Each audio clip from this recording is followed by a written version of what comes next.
Praise the Lord दोस्तों।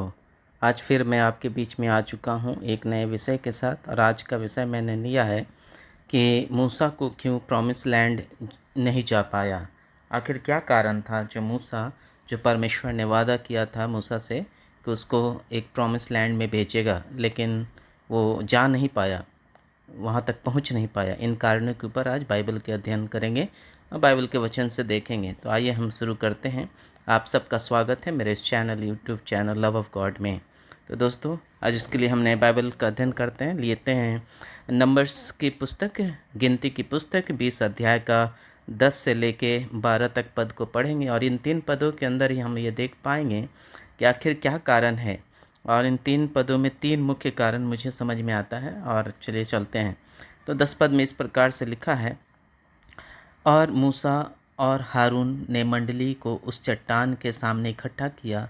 तब मूसा ने उससे कहा, हे दंगा करने वालों, सुनो, क्या हमको इस चट्टान में से तुम्हारे लिए जल निकालना होगा। तो देखिए, यहाँ जो बहुत बड़ी बात आती है जब मूसा ये स्टेटमेंट देता है, जब मूसा ये वाक्य बोलता है, क्या हमको इस चट्टान से तुम्हारे लिए जल निकालना होगा। तो कहीं न कहीं इज़राइलियों को मिस्र देश से छुड़ाने के बाद जब मूसा उनको लेके जाता है, प्रॉमिस लैंड में ले जाने के लिए यात्रा पे निकलता है, सफ़र पे निकलता है, तो रास्ते में बहुत सारा विपत्ति संकट आता है, जिसमें वो परमेश्वर की मदद से उन सब संकटों से उन सबको इज़राइलियों को छुड़ाता है। और यहाँ पे जब पानी पीने की बात आती है, पानी की समस्या होती है, तो मूसा स्टेटमेंट देता है कि वो क्या ये नहीं कह रहा कि परमेश्वर तुम्हारी सहायता करेगा, लेकिन वो अपने ऊपर ले रहा है। ये बात उसके प्राइड को दिखाता है। कहीं न कहीं वो प्राइड उसके अंदर आ चुका था कि मैं ये सब कामें करता हूँ, लेकिन ये सारे काम परमेश्वर स्वयं करते थे। तो एक पहला कारण मुझे जो लगता है, उसके अंदर जो प्राइड आ गया था, प्राइड के कारण वो ऐसा नहीं कर पा रहा था। और चलिए अब हम दूसरे वचन की ओर चलते हैं। 11 में लिखता है, तब मूसा ने हाथ उठाकर लाठी चट्टान पर 2 बार मारी और उसमें से बहुत पानी फूट निकला और मंडली लोग अपने पशुओं समेत पीने लगे। तो यहाँ स्पष्ट लिखा है कि मूसा 2 बार लाठी उठा के मारता है ना, दूसरी बार। लेकिन थोड़ा सा वचन में पहले जाएंगे तो 8 में परमेश्वर उसको आदेश देते हैं। 8 पद को पढ़ते हैं और वहाँ देखते हैं क्या लिखा है। और लिखा, उस लाठी को ले और तू अपने भाई हारून समेत मंडली को इकट्ठा करके उनके देखते उस चट्टान से बातें कर। यहाँ पे परमेश्वर लिखा है, तब वह अपना जल देगी। तो 8 में परमेश्वर मूसा को ये आज्ञा देता है कि तू क्या कर, तू लाठी उठा और उस चट्टान से बातें कर। लेकिन मूसा क्या करता है, यहाँ पर लाठी उठाता है परमेश्वर के कहे अनुसार, लेकिन वो लाठी चट्टान से बातें नहीं करता, लेकिन दूसरी बार फिर से वो लाठी मारता है।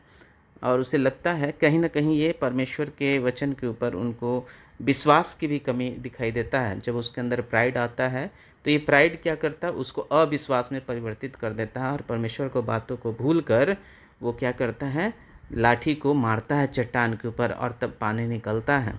तो प्राइड और अनबिलीफ। और दूसरा बात था कि परमेश्वर में भरोसा नहीं करता, ये भी बात दिखाता है। तीसरा बात इसी में वो साफ साफ ऐसा लगता है कि वो परमेश्वर को विश्वास नहीं रहा उसको, कि जब हम चट्टान से बात करेंगे तो कैसे निकल सकता है। तो ये उसके अविश्वास को भी दर्शाता है। मूसा ने परमेश्वर के ऊपर अविश्वास किया। तो मेरे नज़र में 3 बड़े कारण थे।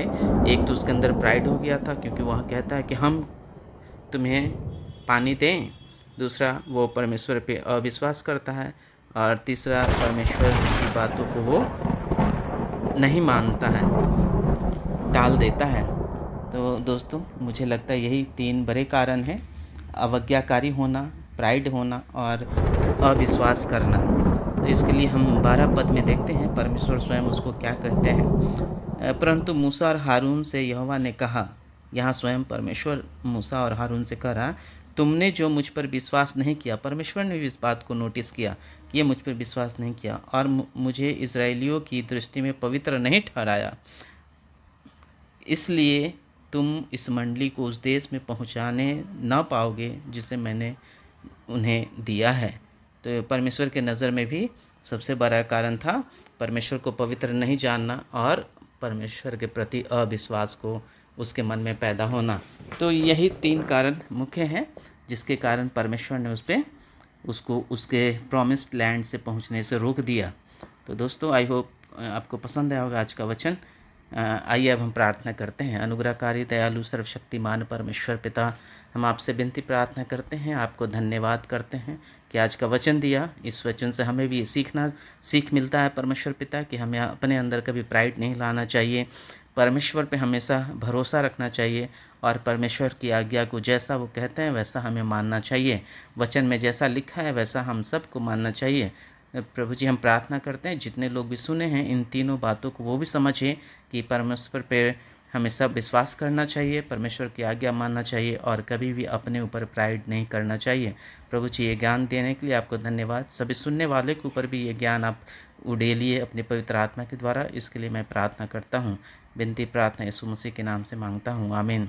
दोस्तों, अगर आज का वीडियो आपको अच्छा लगा हो तो ज़रूर वीडियो को लाइक कीजिएगा, शेयर कीजिएगा, कमेंट कीजिएगा। आप सबको बहुत बहुत धन्यवाद। Thanks for watching. God bless you all.